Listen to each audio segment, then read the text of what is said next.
Genibet, Paris-Picardie. En ce moment, profitez de 250 € de bonus de bienvenue.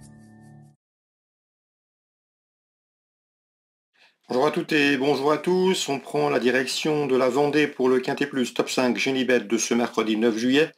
L'événement se déroule en effet sur l'hippodrome des Sables d'Olonne et il rassemble des trotteurs d'âge. Nous évoquerons cette compétition dans la première partie de l'émission et dans la deuxième, j'aurai des coups de cœur et des informations à vous communiquer. N'oubliez pas, comme vous le savez, de partager ce programme, de le liker via nos réseaux sociaux. Donc pour ce prix des Sables d'Olonne, j'aime beaucoup le numéro 13, Hold Up Dream, un cheval dur à l'effort, cheval de qualité. Il faut lui pardonner sa dernière disqualification à Jalais. Le cheval trouve ici une opposition dans ses cordes. J'avais bien aimé sa victoire obtenue à Laval où il devançait notamment Hold Up des Ventes qui a depuis remporté un Quintet Plus à Vincennes. La ligne est donc bonne, cette ligne de cette victoire du mois de mai. Numéro 13, Hold Up des Ventes, numéro 13, Hold Up Dream me semble en mesure de s'imposer.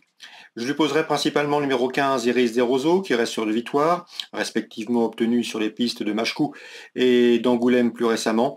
Un cheval qui aborde cette épreuve avec pas mal de fraîcheur, il dépend de l'entraînement du Val d'Estaing. Il comptera logiquement de nombreux supporters.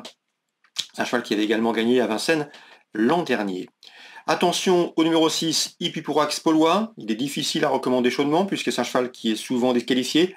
On lui compte en effet 23 disqualifications en 41 courses courues et pourtant la qualité ne lui fait pas défaut. C'est un cheval qui vaut un lot de ce genre.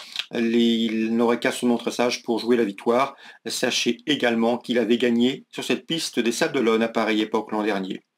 J'ai ensuite retenu le numéro 12 dans cette épreuve, Imberland qui après 3 échecs a manifesté un regain de condition pour se classer deuxième d'un quintet récemment à Vincennes. Lui, s'il est sage, il peut parfaitement accompagner les précédents nommés, le 12 Imberland. Le numéro 14, Happy de 9h, se présente en pleine possession de ses moyens. Pour sa 4e sortie publique de l'année, 4e course en 2025, il s'est imposé dernièrement à Lignières. Le cheval est pieds nus, même s'il n'a pas été revu depuis cette victoire du mois de mai, du 25 mai à Lignières. Sa chance est à prendre en considération, tout du moins pour l'obtention d'un accessite.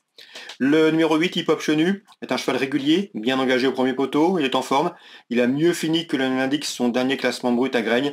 Ici en tête, il peut viser une bonne place. Ensuite, j'ai retenu numéro 11, Iron Jet, qui a les moyens de bien faire ici. Le bémol, c'est qu'il a été arrêté de janvier à juin et que ces 2 sorties du mois dernier se sont soldées par autant d'échecs, par des disqualifications. Mais souvenez-vous qu'au mois de novembre, il avait fait l'arrivée à Vincennes d'une course D. Donc sur cette performance, il ne faudrait pas être étonné de le voir à l'arrivée. Je retiendrai ensuite le moins riche de la course, numéro 1, Ed, un cheval qui n'est pas des plus réguliers certes, mais il avait bien fait à l'occasion d'une victoire enregistrée le 1er mai, course dans laquelle il devançait notamment Instructor qui a eu une bonne chance ici, raison pour laquelle je lui ai fait une place dans ma sélection, ce numéro 1, Ed. On résume tout ça en chiffres pour ce quintet des Sables d'Olonne en ce mercredi 9 juillet. Le 13, le 15, le 6 et le 12, devant le 14, le 8, le 11 et le numéro 1. En cas de partant, on pourrait s'intéresser au numéro 10, Historic Day. Je l'aurais placé en bon rang dans ma sélection si le cheval avait couru déféré. Or, il conserve ses fers pour cette course, tout en sachant qu'il aura également un bel engagement aux alentours du 19-20 juillet en Normandie. Donc à noter sur vos tablettes. On va maintenant parler des coups de cœur et des infos. En ce moment, profitez de 250 € de bonus de bienvenue. Voici mes coups de cœur et mes informations pour la journée de ce mercredi 9 juillet. On commence tout d'abord par les Sables d'Olonne. Laurent David présente le 211 Kingston du Bourg qui est en forme et qui affronte une opposition dans ses cordes. L'engagement est bon. Le cheval est relativement dur à l'effort et à mon avis, il est capable dans ce lot de conclure parmi les 3 premiers. Le 211 Kingston du Bourg. On peut lui poser le numéro 7, Costello de Loup, qui n'aurait qu'à se montrer sage pour l'accompagner. Et le numéro 12, Kenny Nelger, qui fait face à l'engagement des plus favorables au gain. Donc la deuxième, 207, 211 et 212 dans l'ordre du programme. J'ai pu discuter également avec l'entraîneur Tristan Bord. L'interview sera certainement disponible sur Canal Turf. Il présente le 708 Lord of Wood. Il a été clair, son cheval reste compliqué d'allure, il n'est pas à l'abri d'une incartade, mais il a le potentiel pour s'illustrer à ce niveau, donc ce sera une affaire de sagesse concernant ce 708 Lord of Wood. Cardiaque, s'abstenir, c'est un cheval qu'il faut à mon avis glisser dans vos différents jeux élargis.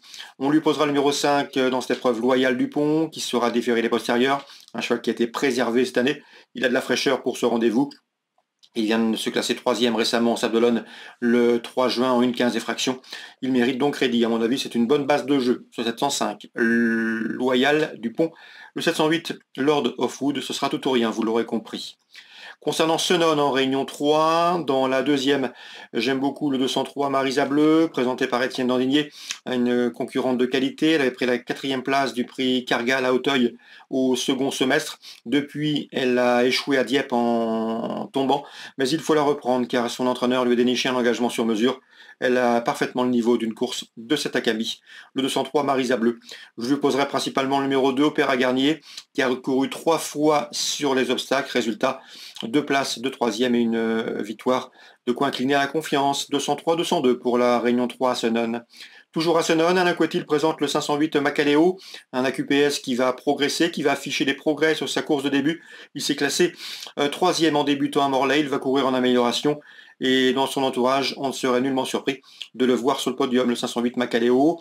Ses principaux opposants pourraient bien être numéro 1 dans cette épreuve, à savoir Magic BD, et le numéro 5 également, Main Tendue, lesquels ont débuté victorieusement, qui affiche donc une victoire en une prestation publique. Donc la 5e dans l'ordre du programme, le 1, le 5 et le 8 pour Senon en Réunion 3. Petit mot très rapide sur la Réunion 5 à Aix-les-Bains. J'ai un coup de cœur à vous indiquer, c'est 307 Mariana Moon qui va effectuer une course de rentrée. Elle n'a pas été revue depuis ses débuts enregistrés courant mars à Marseille-Vivo, où ce jour-là elle avait bien fini pour se classer 3e, une fin de course encourageante. Elle a certainement accusé des progrès sur cette prestation de début, à mon avis. Elle a parfaitement les moyens d'ouvrir son palmarès dans ce 3e rendez-vous en Réunion 5 à Aix-les-Bains. C'est 307 Mariana Moon pour le coup de cœur de cette Réunion 5.